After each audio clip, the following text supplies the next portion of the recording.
Hey, it's time for a hearty news dump. Now, okay, sorry everyone, but the ongoing MoviePass Saga is honestly more compelling than most of the actual films currently playing down at your local theater, and so much has continued to happen since we last spoke about it that we decided to bottle it all up and save it for a news dump. So where was it that we last left off? Well, we should maybe do this in Dragon Ball Z style. Last week on a very special episode of News Dump, after months of warning our viewers that MoviePass would fail and to make sure that they took full advantage of this moronic business plan before it eventually collapsed, we started to see the walls crumbling as their customers failed to access tickets to Mission Impossible Fallout. All right, so the Dragon Ball style retelling would get old Real quick. so I'm gonna stop it. But here's what happened next. They got their $5 million loan. They turned their service back on, sort of, but they kept Mission Impossible blacked out for the rest of the weekend, probably waiting for a bribe. Then on Monday, the service went down again, and then when it returned, they would only allow tickets to be purchased at landmark theaters. During an internal all-hands meeting on that same day, the CEO of MoviePass announced to his employees that there would have to be drastic changes to the service. Oh, really? In order to survive, such as removing big theatrical releases from being accessed during their opening weekends, starting with this weekend's openers, Christopher Robin and The Meg. The very next day, MoviePass officially announced that the following changes would be coming to their app. MoviePass will be increasing the monthly fee from its service to from $10 to $15 a month within the next 30 days. Big movies with wide releases will not be available on the service for the first 2 weeks that they are in theaters. When a movie is available on their service, not all showtimes will be available at all times. Access to customer service will be limited, and surge pricing will become permanent. After all this came to light, you could imagine that some customers would want to cancel their service because they simply weren't getting the deal that they'd originally signed up for. Some users, however, were finding it impossible to actually cancel. Yeah, so this is less nefarious than it sounds. It's just bad interface design on the part of MoviePass, but it sure as hell pissed off a lot of very confused people who assumed that they weren't allowed to cancel their plans. You're going down with this shit, buddy. In the app itself, if you tried to cancel, it would give you an area where you can give a reason why. Even the people who typed in a reason why they were leaving, they still couldn't click the cancel button. Whoops. MoviePass actually requires you to select one of their pre-made reasons why you're canceling from a drop-down menu located near the comments box before that button becomes activated. So, just a friendly tip from us. If you're trying to cancel, but finding it difficult, that's why. It's just bad user experience. Now moving on though, because this saga ain't finished yet, not content with being simultaneously praised and mocked for the same reason, having a terrible business model that gutted a bunch of venture capitalist bank accounts in favor of deals for the movie-going public, MoviePass doubled down on the crazy and they released a press release where they talk themselves up the entire time, tell the movie industry that they should be thanking them, and compare themselves to Uber. It truly is a very Coke dust encrusted cherry on top to this delicious sundae. And before we read it, I feel like we have to say it once again. No one is shitting on this company because of the service they offered. It was a great deal for customers. It's just that everyone is looking at them and saying, what the hell did you think was going to happen? Cool, now with that out of the way, here's what they said in their press release. MoviePass, we're still standing. To paraphrase Mark Twain, talk of our demise is greatly exaggerated. MoviePass, the nation's premier movie theater subscription service, today pushed back on comments by some in the theater industry who have predicted, and in some cases declared, its passing. Exhibitors know that without MoviePass, they will be able to continue to charge exorbitant prices for theater tickets and gouge customers with overpriced concessions. This is exactly the attitude the taxi cab industry took when Uber entered the market. Yeah, okay, so before they were gouging customers for that money, now they're gouging you for that money. You haven't solved the problem, you've merely taken on the burden of actually paying for these movie tickets using money that is overall a significantly less amount than what you need to buy those tickets. So, thank you, great, but like... Anyways, the press release continues. Here's just a sample. MoviePass contributed nearly 1/4 of the domestic box office receipts for Lionsgate's Blind Spotting through the first Tuesday after its release. MoviePass ticket purchases represented nearly 17% of Thursday night previews for Paramount's Book Club. For Warner Brothers' Tag, which MoviePass promoted in-app, its purchases represented 13% of the film's opening weekend domestic box office totals. MoviePass ticket purchases accounted for about 12% of the entire theatrical run for Magnolia Pictures' runaway documentary hit RGB. Overall, we believe as much as 6% of the industry's total box office receipts can be traced to our loyal subscribers.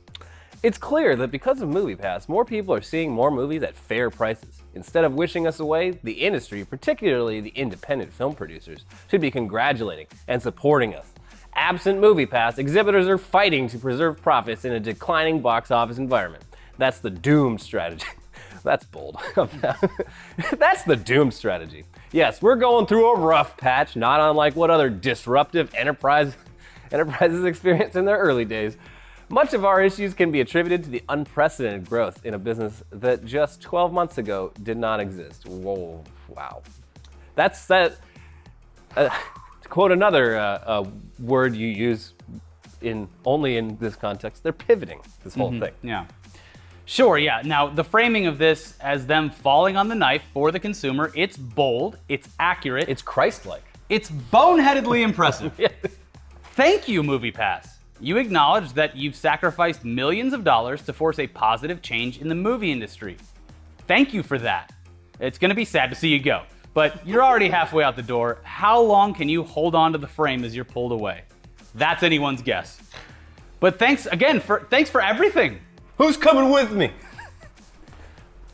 I mean, I'll be there to scoop up the remains because you've shifted the tone in the industry. Let's go. MoviePass 2.0. Well, I won't go with you. I'll stay here, but I'll continue to reap the rewards of the things that you've changed. Fuck.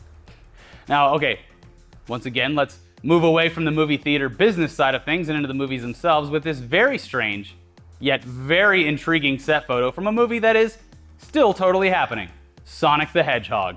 Yeah, so this is the first set photo released from the film, and if you thought we were confused before, well now we're even more confused, but also far more interested in what the hell they're making here. So that's a real set with a reference to the first level of the actual Sonic the Hedgehog game. We were wondering just how much of this movie would be in live action versus CGI, and with this you can at least assume that this film will be based somewhat in reality, which is weird. Yes. Like, is he like a literal hedgehog? I don't think so. All I can think in my mind is like the shitty cosplay where people paint themselves blue and put on spiky hair. I don't think it'll be like that. I know, but I can't help but have my mind go that way. I think it'll be like a Who Framed Roger Rabbit, animation and live action together sort of thing, which would be cool. Or Alvin and the Chipmunks, the Squeakquel. Okay, yeah. Anyway, the last news that we had out of this movie was that Jim Carrey would be taking on the role as the villain Dr. Robotnik, who he looks nothing like. But until this press photo, we hadn't actually heard much else. No. Having said that, our morbid curiosity about this movie just got cranked way the hell up. Yeah. I want the coins. I want the movie fast. Now. Sorry, not coins, rings. They're gonna go after Oh, me. yeah. The rings, Elliot. You better watch out. Fuck. On the topic of press photos, though, for upcoming projects, this week we got to see two other set photos that piqued our interest. One is for the upcoming Terminator movie, which, of course, will star Arnold Schwarzenegger, but this photo shows off the rest of the cast, which includes Natalie Reyes, Mackenzie Davis, and Linda Hamilton looking like a total badass. It's just a press photo, but it already has us more excited for a franchise that has had way too many chances to do something memorable with its source material, so maybe this will be the one. Please. Now, then there's this image from the set of a Laurel and Hardy biopic starring Steve Coogan and John C. Reilly called Stan and Ollie. They nailed the look. It's pretty shocking, honestly. As for the film itself, it's obviously based on the comedic duo from the 1920s, but this movie in particular follows them as they embark on their farewell tour throughout Laurel's homeland in the UK. The film is going to premiere at the London Film Festival in October, and it's scheduled for theatrical release next January. I'm very excited for this and hadn't even heard of it before today. Yeah. I mean, I love both those actors. Yeah, I love slapstick 1920s comedy. it's all lining up. Yeah, next up, let's talk about another topic that seems to be popping up more and more these days, China. They're becoming more and more of a player in the modern world of cinema, and the fact that they only allow a few select American movies to be screened in their nation of 1.3 billion people plays a big part in Hollywood studios' decision-making. One Western film that absolutely won't be screening in China, though, is Christopher Robin. Christopher Robin is a seemingly innocent, family-friendly movie with what you would assume is international appeal. It's about a bunch of adorable stuffed animals who come to life and reunite with their now grown-up owner. The reason for this seems to be political, which also seems odd. What could the stories of Winnie the Pooh possibly feature that could go against the grain of Chinese communism to get the movie banned? The animals of the 100-Acre Wood are essentially communists themselves, all living in the forest together in a collectivist utopia. You'd think they'd be all about that. But no, It actually has nothing to do with the plot and is entirely about the fact that some people in China like to use pictures of Winnie the Pooh to make fun of President for Life Xi Jinping. Xi Jinping. Xi Xi Jinping? Because they kind of look alike. So, yeah, it's apparently hard to even find a picture of Winnie the Pooh on the Chinese internet because their state censors have worked so hard to scrub it from the internet entirely. So yeah, probably not going to let an entire movie filled with thousands upon thousands of stills of a realistic CGI Winnie the Pooh screen there. Sad. Very weird. It's not even his fault. Winnie the Pooh, he's like the Chinese Pepe. Like completely misappropriated. Uh-huh. Yeah, okay, sure. Yeah. I'll take you at your word. A.A. Milne just wanted to make a nice little story about animals and about friendship, and then these Chinese dissidents, they had to go and make Winnie the Pooh a symbol of their cause. Real sad. If A.A. Milne was still around, he'd probably kill Winnie the Pooh in a story. That's true. But he it gets wouldn't his work. head stuck in that jar of honey and never gets out. Yeah, I mean, honey's dangerous. Yeah, it is. Sticky. Viscous. You know, his big fat head's too big for the jar. Before we get into trailers, here's just a few quick news tidbits that you might be interested in. First up, that Mr. Rogers documentary, Won't You Be My Neighbor, which everyone says is incredible, is going to be getting one of its first showings outside of the cinema at a very appropriate place, PBS. They haven't announced a date yet, but since Mr. Rogers' Neighborhood was a crowning achievement of public television, and this year is the 50th anniversary of Mr. Rogers' first episode, it's pretty fitting. In other news, fans of FX's Fargo have been a bit in the dark on when the show would be returning or whether it would return at all, given how busy showrunner Noah Hawley is with other projects like Legion. But this week we got the news that not only is it coming back, but the star of season 4 will be Chris Rock. What? Yep. FX describes his role as a man who, in order to prosper, has surrendered his oldest boy to his enemy, and who must in turn raise his son's enemy as his own. And then the head of the Kansas City Mafia goes into the hospital for routine surgery and dies. Then everything changes. It's a story of immigration and assimilation and the things that we do for money. As always, a story of basically decent people who are probably in over their heads. Each season of Fargo is completely different from the one that previously played out. It takes place within the same world though, and it's honestly one of the best things to come out of TV in the last few years. There's no word on when season 4 starts, but we'll be there. Did you watch season 3 yet? Haven't watched season 3, but season 1 and 2 were some of my favorite. Season 3 is my favorite season of that Really? show. Yes. Wow. Like, they somehow managed to top themselves, for me at least. Season 2 was a bit all over the place, but the acting was so good that whatever setting they were currently in for each episode was thrilling to watch. Season 1 is absolutely perfect as far as the season of TV goes. Yeah. Yeah, it's a great show. Glad to have it back. Oh, in other news, so we told you previously about how Andy Serkis's Jungle Book movie Mowgli was picked up by Netflix, but it sounds like as part of that deal, Serkis got Netflix to agree to let him make another one of his dream projects, George Orwell's classic Animal Farm. Same movie as Winnie the Pooh. Exactly the same. Bring your kids. Yeah. Unlike The Jungle Book, Animal Farm is a story that's never gotten the proper movie adaptation that it deserves because it's a serious, political story whose characters are almost entirely farm animals. If anyone can do it, though, it's probably Andy Serkis. Animal Farm's basically an allegory for the 1917 Russian Revolution and the later power struggle between Stalin and Trotsky. A bunch of farm animals rebel against their human masters and manage to kick them out and get the farm to themselves, but inevitably a new power structure emerges in which one pig basically becomes just as bad as the original farmers. So not exactly kid stuff.